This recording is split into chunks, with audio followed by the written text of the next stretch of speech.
Hello friends, कैसे हैं आप सभी। मैं आशा करता हूं कि आप सभी स्वस्थ और मस्त होंगे। एक बार फिर से स्वागत है आपका डीजी क्लासेस यूट्यूब चैनल पर और मैं दिलीप गौड़ आप सभी का स्वागत करता हूं। आज हम यहां पर एचसीएफ के ये दो क्वेश्चन सॉल्व करने वाले हैं। फ्रेंड, मैं आपको बताना चाहूँगा कि हमने अपने चैनल पर एचसीएफ और एलसीएम की ऑलरेडी बहुत सारे वीडियोस अपलोड कर दिए हैं, तो वो सारे के सारे वीडियोस आप देख लीजिएगा और वो सारे के सारे वीडियोस आपको प्लेलिस्ट में भी मिल जाएंगे।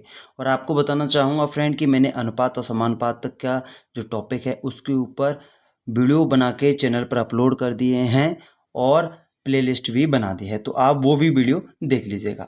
अब चलते हैं फ्रेंड, सॉल्व करेंगे यहाँ पर इन क्वेश्चंस को। और क्वेश्चन को सॉल्व करने से पहले एक बार आप सभी से कहना चाहूँगा कि अगर आप लोग हमारे चैनल पर पहली बार आए हैं तो प्लीज़ चैनल को सब्सक्राइब कर लीजिए, नोटिफिकेशन बेल को ऑन कर लीजिए। और फ्रेंड, अगर वीडियो थोड़ा सा भी अच्छा लगे तो लाइक ज़रूर करें, कमेंट करें और शेयर करना आपको भूलना ही नहीं है। तो चलिए पहले नंबर का क्वेश्चन सॉल्व करेंगे। क्वेश्चन को पढ़ लेते हैं। 1/2, 3/4, 5/6, 7/8 और 9/10 का महत्तम समापवर्तक है। क्वेश्चन में बोला है कि ये जो वैल्यूज दी हुई हैं इनका महत्तम समापवर्तक क्या है, हमें फाइंड आउट करना है। इस प्रकार के क्वेश्चन अगर आपसे किसी भी कंपटीशन में पूछ लिया जाए तो कैसे करना मैं आपको बताने वाला हूँ। तो चलिए फ्रेंड, एक बार और इन वैल्यूज को लिख लेंगे। 1/2, 3/4 और 5/6 और 7/8 और 9/10, यही वैल्यूज दी हैं, इनका महत्तम समावर्तक हमको निकालना है। अब मैं आपको बता दूं फ्रेंड, अगर इस प्रकार से कोई भी वैल्यू दी जाती है और महत्तम समावर्तक पूछा जाता है तो ऊपर जो वैल्यूज दी जाएंगी ना, जैसे 1, 3, 5, 7, 9, इनका आपको महत्तम समावर्तक निकालना होता है। मतलब कि जो क्वेश्चन में पूछा है वो ही निकालना होता है। और नीचे जो वैल्यूज दी जाती हैं उनका एलसीएम मतलब कि लघुत्तम समावर्तक निकालना होता है। फिर रिपीट करूँगा, ध्यान से सुनिएगा। अगर आपसे इस प्रकार का कोई भी क्वेश्चन दे दिया जाए और उसमें अगर महत्तम समावर्तक पूछ लिया जाए तो आपको जो ऊपर वैल्यूज दी गई हैं ना उनका महत्तम समावर्तक निकालना होता है और नीचे जो वैल्यूज दी गई होती हैं उनका लघुत्तम समावर्तक निकालना होता है। ठीक है। और फ्रेंड, अगर इस प्रकार से वैल्यू दी जाए और लघुत्तम समावर्तक पूछ ले तो तब क्या करना है, ऊपर जो वैल्यूज दी जाएंगी उनका लघुत्तम समावर्तक निकालना होता है और नीचे जो वैल्यूज दी जाएंगी उनका महत्तम समावर्तक निकालना होता है। ठीक है, इतना क्लियर? बिल्कुल। अब चलिए, यहाँ महत्तम समावर्तक पूछा है तो चलिए पहले महत्तम समावर्तक निकाल लेते हैं। चलिए फ्रेंड, यहाँ पर महत्तम समावर्तक निकालेंगे, गुणनखंड विधि से हम यहाँ निकाल लेते हैं। तो पहले 1 दिया है तो 1 का देखो महत्तम समावर्तक 1 ही आना है। ठीक है। अभी 3 दिया है तो 3 का तो 3 ही आना है। और ये 5 दिया है तो 5 का भी 5 रहने वाला है आपका। फिर 7 है तो 7 का भी 7 रहेगा। और 9 जो दिया हुआ है उसका थोड़ा सा हो जाएगा, 3 3 का 9 और 3 एकम 3। अभी देखिए, इन तीनों में जो कॉमन है वो लेना है। महत्तम समावर्तक में यही होता है, इन तीनों में जो कॉमन है वो लेना है। अभी इन तीनों में गुणनखंड में क्या कॉमन है, ये इनके गुणनखंड है, जो आगे लिखे हैं ना वो इनके गुणनखंड है। तो फ्रेंड, आप देख सकते हैं कि इन सभी के गुणनखंड में कुछ भी कॉमन नहीं है। तो जब कुछ भी कॉमन नहीं होता है, कि कुछ कॉमन नहीं मिल रहा है, तब हम क्या मान लेते हैं, 1 मान लेते हैं। तो इनका जो महत्तम समावर्तक क्या मान लेंगे, 1 मान लेंगे। क्या मान लेंगे, 1। तो मैं यहाँ लिख दूँ, ये लिख दिया। ठीक है। जब कुछ भी कॉमन नहीं मिल रहा है तब 1 मान लेते हैं। ठीक है। अभी नीचे जो 2, 4, 6, 8, 10 दिया है इसका एलसीएम निकालेंगे। तो चलिए एलसीएम निकाल लेते हैं। तो एलसीएम आप सभी जानते हैं कैसे निकालते हैं। अगर नहीं जानते हैं तो मैंने बेसिक क्लास के नाम से एलसीएम और एचसीएफ की वीडियो अपलोड कर दी है, तो वो देख लीजिएगा। आशा करता हूँ कि आप सभी को क्लियर दिख रहा होगा। चलिए, तो एलसीएम निकालने के लिए 2 से 2 एकम 2, 2 दूनी 4, 2 तिये 6, 2 चौक 8 और 2 5 10। ये तो पाड़ा हो गया। चलिए फिर 2 से काटेंगे, 2 एकम 2, ये 1 का 1, 2 एकम 2, ये 3, ये 2 और ये 5। अभी आगे 2 से फिर करेंगे, 1 1, ये 3, ये 1, ये 5। फिर आगे करेंगे 3 से तो 1 1 1 1 5, और 5 से करेंगे तो हमारा 5 आ जाएगा। ठीक है।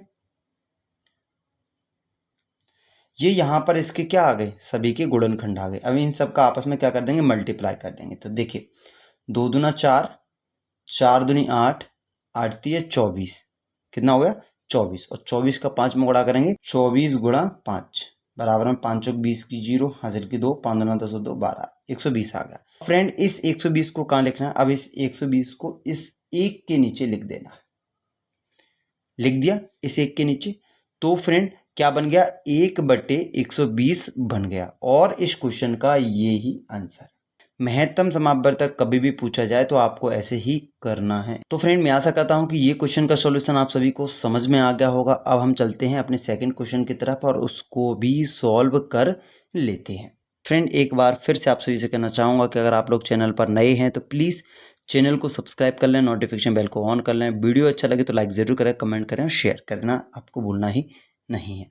और फ्रेंड कहना चाहूँगा कि अगर आप लोगों को मैथमेटिक्स समझने में कोई भी प्रॉब्लम है, कोई भी समस्या है, टफ लगता है, समझ में नहीं आता है, तो एक बार आप हमारे चैनल पर विजिट ज़रूर करें, क्योंकि यहाँ पर जो वीडियोस अपलोड है मैथमेटिक्स की सारी के सारे सिंपल सॉल्यूशन सिंपल लैंग्वेज में अवेलेबल है। ठीक है, और फ्रेंड अब चलते हैं सेकंड क्वेश्चन को सॉल्व करेंगे और एक बार क्वेश्चन को रीड कर लेते हैं। ठीक है, 2/3, 4/5 तथा 6/7 का महत्तम समापवर्तक कितना है। इसमें बोला है कि जो 2/3, 4/5, 6/7 दिया है, इसका महत्तम समापवर्तक कितना है, हमें को निकालना है। तो एक बार ये वैल्यूज लिख लेते हैं। तो कितना है, 2/3, 4/5, 6/7। देखिए महत्तम समापवर्तक पूछा हुआ है, तो अभी इस क्वेश्चन में मैंने आपको बताया था कि कभी भी इस प्रकार के क्वेश्चन में महत्तम समापवर्तक पूछा जाए तो ऊपर जो डिजिट्स दिए जाएंगे, जो नंबर दिए जाएंगे, उनका महत्तम समापवर्तक फाइंड आउट करना है और नीचे जो नंबर्स दिए जाएंगे उनका आपको एलसीएम फाइंड आउट करना है। ठीक है, महत्तम समापवर्तक ज्ञात करना है तो चलिए ऊपर की वैल्यूज ले लेंगे। और एक चीज़ और बताना चाहूँगा, यहाँ पर मैंने महत्तम समापवर्तक गुणनखंड विधि से किया था, अब यहाँ पर मैं भाग विधि से करूँगा। भाग विधि से कैसे, देखिए 2, 4, 6। अब आप बोलेंगे सर ये तो एलसीएम नहीं, ये इस तरीके से एलसीएम फाइंड आउट करते हैं, लेकिन इस तरीके से आप क्या भी फाइंड आउट कर सकते हैं, महत्तम समापवर्तक भी निकाल सकते हैं। ये भाग विधि कहलाती है। ठीक है, अभी देखो ये 3 नंबर्स दिए हैं, ये एक ही पाड़े से करने चाहिए। ये 3 वैल्यूज हैं, एक ही पाड़े से करनी चाहिए। तो 2 एकम 2, 2 दूनी 4 और 2 तिया 6। ठीक है, इतना क्लियर, बिल्कुल क्लियर। अब ये 1 2 3, ये तो एक आ गया, इसको छोड़ो। 2 और 3 क्या ये एक ही पाड़े से कट सकती हैं। एक मतलब एक ऐसा पाड़ा जो 2 और 3 दोनों को ही काट दे। तो अब ऐसा कोई पाड़ा नहीं है जिससे 2 और 3 एक ही बार में कट जाए, तो यहाँ पर ही इसको हम छोड़ देंगे। तो इसका जो महत्तम समापवर्तक है वो 2 निकल करके आ गया। क्या निकल करके आ गया, 2। क्योंकि देखो यहाँ हमने गुणनखंड विधि से निकाला था, ठीक है, और इनमें कॉमन देखा था। अभी यहाँ पे भी तो वही किया था ना, कॉमन से ही तो भाग दिया था। अभी नीचे कुछ नहीं है, नहीं दे सकते क्योंकि एलसीएम नहीं, महत्तम समापवर्तक निकाल रहे हैं। ठीक है, तो 2 क्या हो गया, इसका HCF हो गया, मतलब महत्तम समापवर्तक हो गया। अब जो नीचे वैल्यू दी हुई है 3, 5, 7, इसका हम क्या कर लेंगे, एलसीएम ले लेंगे। तो चलिए एलसीएम लेंगे। 3 एकम 3, 5 का 5, 7 का 7 और ये 7। एलसीएम में क्या करते हैं, जो डिजिट बच जाते हैं बाद में उन्हीं का भाग देके निकाल लेते हैं, लेकिन महत्तम समापवर्तक में भाग विधि में ऐसा नहीं होता है। ठीक है, चलिए इनका मल्टीप्लाई करेंगे तो 3 × 5 × 7। मैं यहाँ पर डायरेक्ट कर सकता था लेकिन नहीं किया, आपको समझाने के लिए। 5 तिया 15, 15 7 105। ठीक है, अब जो 105 आ गया तो कहाँ रख देंगे, 2 के नीचे रख देंगे। ठीक है, तो क्या हो गया, 2/105 हो गया। और फ्रेंड इस क्वेश्चन का यही आंसर है। दोनों क्वेश्चन के सॉल्यूशन हो गए यहाँ पर, और मैं आशा करता हूँ कि दोनों क्वेश्चन के सॉल्यूशन आपको पसंद आए होंगे। फ्रेंड अगर वीडियो थोड़ा सा भी अच्छा लगा हो तो लाइक ज़रूर करें, कमेंट करें, शेयर करना आपको भूलना नहीं है। अब चलते हैं, फिर मिलेंगे नए वीडियो में नए कुछ इंटरेस्टिंग क्वेश्चनों के साथ में। तब तक के लिए फ्रेंड आप सभी लोग हमारे साथ में बने रहिए। Thank you friend, thank you for watching.